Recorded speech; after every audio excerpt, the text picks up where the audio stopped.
How to revive dying plants in a pot. If your plant looks like it's already dead, don't throw it away yet. Yellow leaves, drooping stems, dry or soggy soil. Most beginner plants don't die because they're beyond saving. They die because the owner panics. When I first started gardening, I thought every problem needed an immediate fix. If a plant drooped, I watered it. If it didn't improve, I added fertilizer. If it still looked bad, I moved it into more sun. That plant didn't die from neglect. It died from too much attention. In this video, I'll show you how to revive almost any dying plant by fixing the real problem instead of guessing.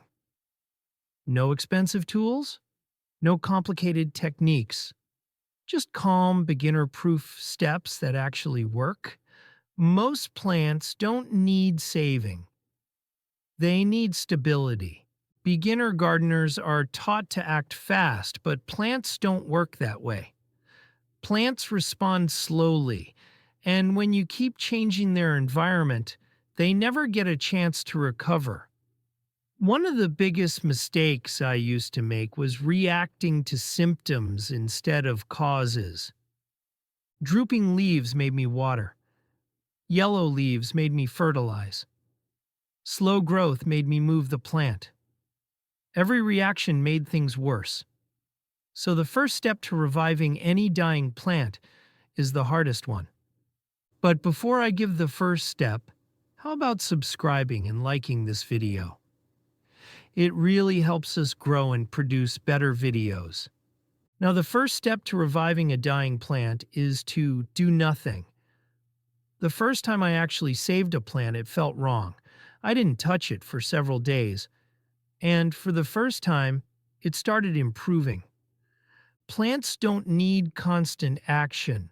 They need time to respond to a single change. Before doing anything else, give the plant a chance to show you what's really wrong. Now, let's identify the real problem, starting with the biggest killer of beginner plants: water. Overwatering doesn't mean giving a plant too much water at once. It means watering too often. I used to water on a schedule. That alone killed more plants than pests ever did.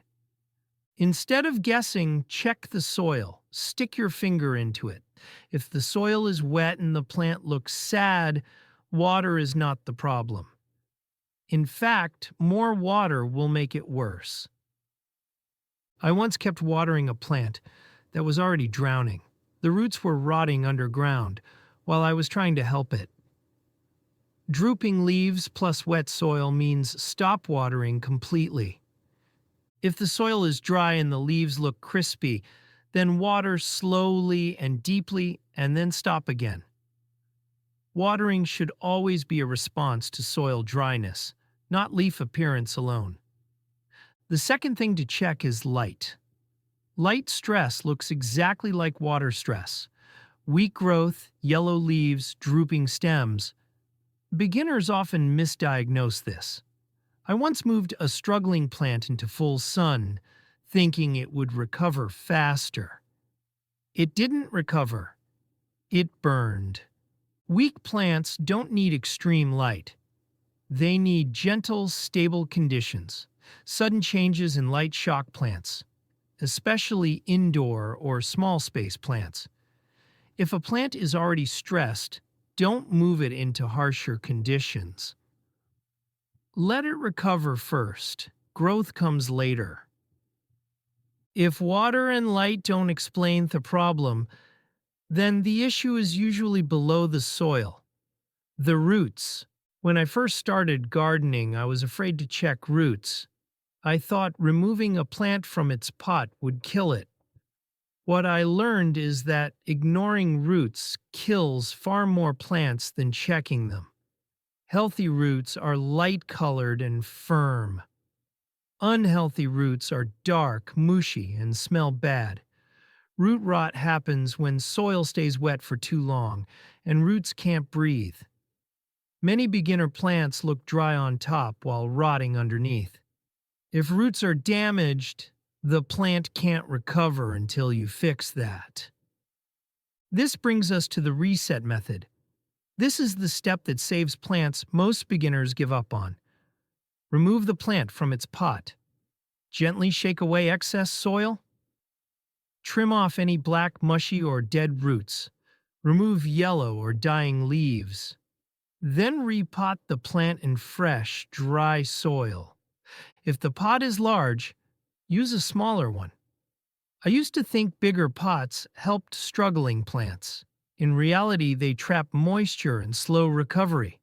Healthy roots recover faster in snug pots.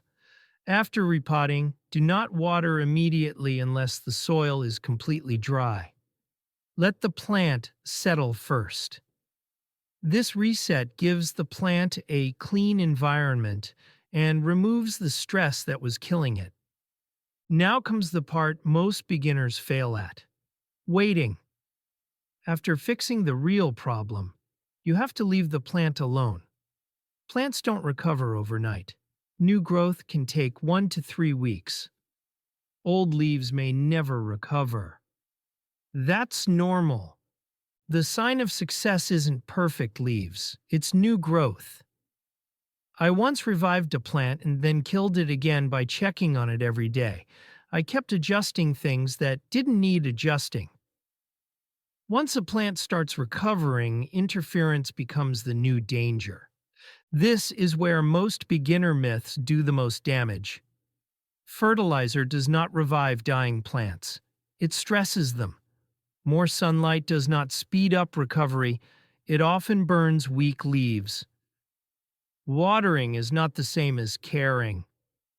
Observation is more powerful than action. The plants I save now are the ones I interfere with the least.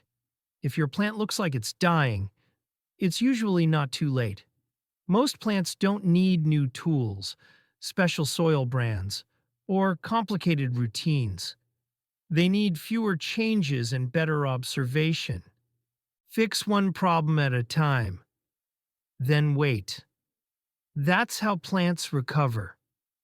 Have you revived any plants? What worked for you?